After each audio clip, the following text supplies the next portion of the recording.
তওবা করে আবার তওবা ভাঙ্গিলাম, অবশেষে খাঁটি তওবা করিলাম, অবশেষে খাঁটি তওবা করিলাম। সকলেরই দরজা হইতে ফিরিয়া আপনারও দরজায় রইলাম পড়িয়া। আপনি যদি মাফ না করেন বান্দারে, বলে না আপনার বান্দা যাবে কার দ্বারে। আল্লাহ বলেন, বান্দা তওবা ভঙ্গ করেছ, আবার কর, আবার কর, আবার কর। কারণ আমি তওবাকারীকে কেমন ভালোবাসি জানো নি রে বান্দা? আমি আল্লাহ তওবা করনেওয়ালারে এত মোহাব্বত করি, গুনাহ করাটা এত মারাত্মক না, তওবা না করাটা যেমন মারাত্মক। আমি আল্লাহ পাক তওবার দরজা খুলে ডাকতে থাকি, ও বান্দা কি পরিমাণ গুনাহ করছো, আয় ক্ষমা চা, পাহাড় পরিমাণ এখনই মাফ করে দিব।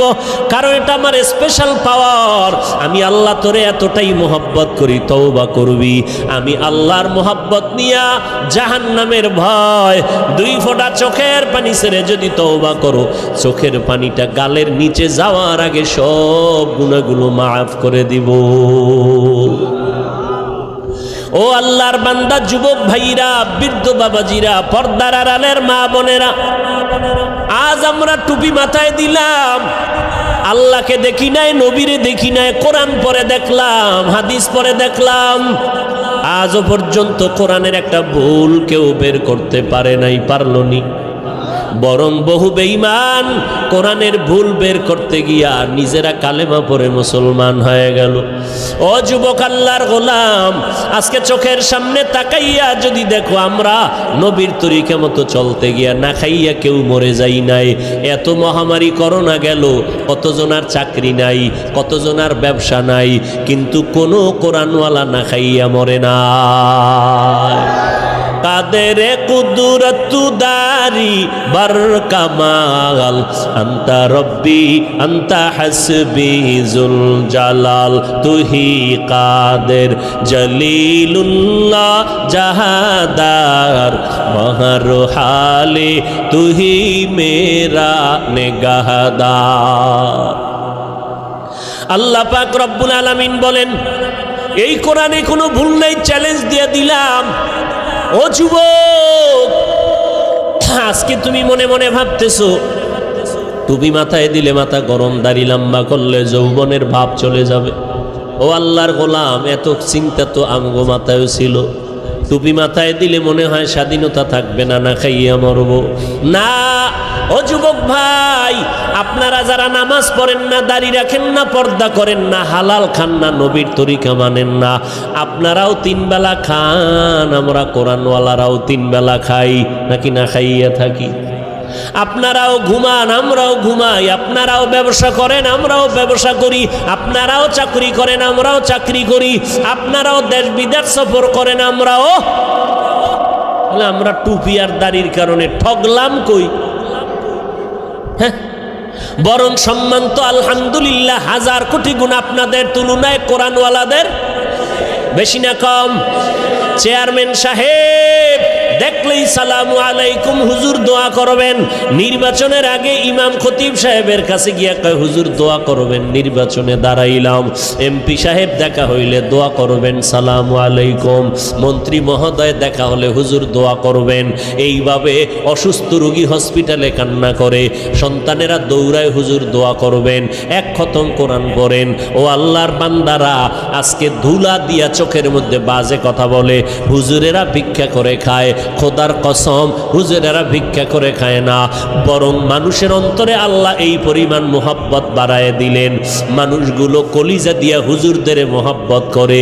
একটা গাছে ভালো ফল হয়, কয় বড় ফলটা হুজুরের দিয়া দিমু, ইমাম সাহেবরে দিয়া দিমু। ভালো খানার আয়োজন করে, বলে ইমাম সাহেবরে দাওয়াত দাও, হুজুরের টাকা দাও, হাদিয়া দাও।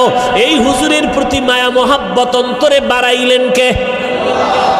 হুজুরেরা কাউকে বলে না আমারে 5 টাকা দাও, 10 টাকা দাও, না খাইয়া মরে গেলাম, না, বরং আল্লাহর কাছে দোয়া করে।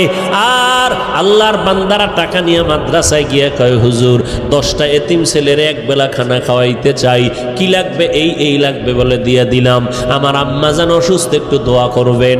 সম্মান তো দুনিয়ার লাইনেও কম নাই। এত দুশ্মনের মাঝে কোরআনওয়ালা টুপিওয়ালারা যদি এত সম্মান পায়, আখেরাতের ময়দানে একক ক্ষমতা থাকবে আমার আল্লাহর। ও বান্দা বলো সেই দিন কোরআনওয়ালার সম্মান কেমন হবে? এগুলো বুঝানোর কোনো ভাষা নাই। এরে নবীর উম্মত, এ কোরআনওয়ালার দাম কত? জীবনে মাদ্রাসায় পড়ে নাই, তাবলীগের সময় লাগাইছে এসপি সাহেব, এখন তার মর্যাদা বেড়ে গেল। মন্ত্রী মহোদয় নামাজ পড়ে, দাড়ি রাখলো, কি ব্যাপার? কয় কোরআনওয়ালাদের সোহবত লাগাইছি, মন্ত্রী মহোদয়ের দাম বেড়ে গেল। মানুষ সম্মান করে, সবাই শ্রদ্ধা ভক্তি করে, মরিয়া গেল সবাই তার জন্য দোয়া করে। এরে নবীর উম্মতের দল, স্কুলের মধ্যে যেই ছাত্রগুলো নামাজ পড়ে, 2-1টা অন্তর খারাপওয়ালা ব্যতীত সবাই দোয়া করে। যেই সমস্ত ছেলে মেয়েরা আড্ডা দেয়, কি দেয়? আড্ডা দেয়, গান বাজনা করে। যেই ছেলেটা ক্লাসের মধ্যে একটু পর্দা, একটু নামাজ, এদিকে মাইল বেশি, এ মেয়েরাও কয় খবরদার এই ভাইরে ডিস্টার্ব করিস না, ও তো আমগো আড্ডায় আইতে চায় না, ওর কায়দায় থাকতে দে। কথা ঠিক নেই? আল্লাহ পাক দেখায় দিলেন, এরে গোলাম একটু নজর করে দেখো, তোমরা টুপিদারি রাখবা না কেন? বলো কেন? কি সমস্যাটা কোথায়? ব্যবসা চলে যাবে। কই টুপিদারিওয়ালারাও তো কোটি টাকার মালিক, ব্যবসা করে, তুমি কেন বলবা টুপিদারি রাখলে নবীর তরিকায় চললে পারি না? স্বাধীনতা কই? নবীর তরিকাওয়ালাদের তো স্বাধীনতা নষ্ট নাই, যেখানে সেখানে বেড়াইতে যায়, সফর করতেছে, কোনো দিক থেকে তো পেছনে নাই। তুমি কেন নবীর তরিকা মতো চুলটা রাখবা না, দাড়িটা রাখবা না, পর্দা করবা না? এবার আসো আর একটা লাইনে তাকাও। তোমার আমার মতো যুবক র্যাব, আর্মি, পুলিশ, বিডিআর এর চাকরি করে, দাড়িওয়ালা নামাজি আছে না নাই?